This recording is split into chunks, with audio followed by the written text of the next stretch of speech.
Hi Adam, I was really excited to get your request for videos, so I wanted to get this sent off to you today. As you can see, I'm at the airport and I am headed to Connecticut to do the Roseblood premiere. So that's really exciting. Tomorrow is the event for cast, crew, and fans, and then the actual movie Roseblood will drop Monday night, right, on YouTube on Peter Anthony's channel. So you'll have to check that out. It was really interesting to do the character of Tina 30 years later.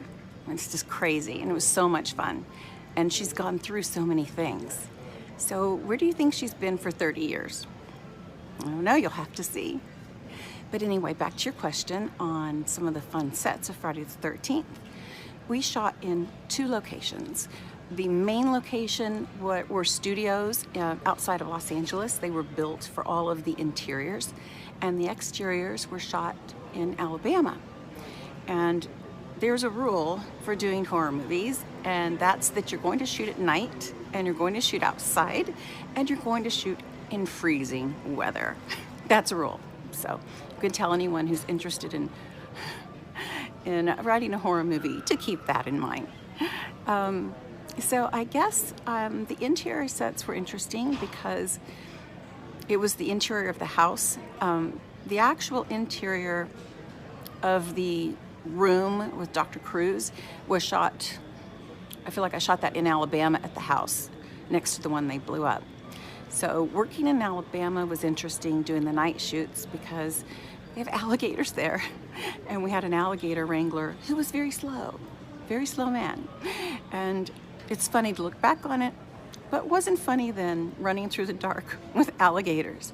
And it was black night. It was so dark we couldn't see our hand in front of our faces. It was crazy.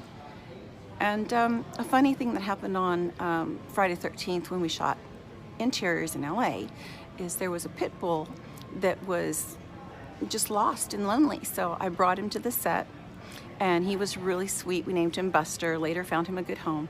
But Kevin, who plays my love interest, was freaked out about a pit bull. So I had to fight really hard to keep Buster in one area and Kevin in another area. So those are a few things about shooting. You know, as actors, we shoot all of the interiors, and a lot of times your exteriors are somewhere else. Wait a minute, I just remembered. There were some additional exteriors besides the house in Alabama. When we got back to LA a few weeks later, we had to do some pickup shots, and we did those like alongside of a freeway. And they brought in some kind of greenery to look like the state of Alabama, since we were in California. And that's when I'm running around in the woods seeing the bodies and screaming. We needed more of that, so I had to go back in later and do that. Okay, I hope you loved all the info. I've enjoyed talking to you. Bye.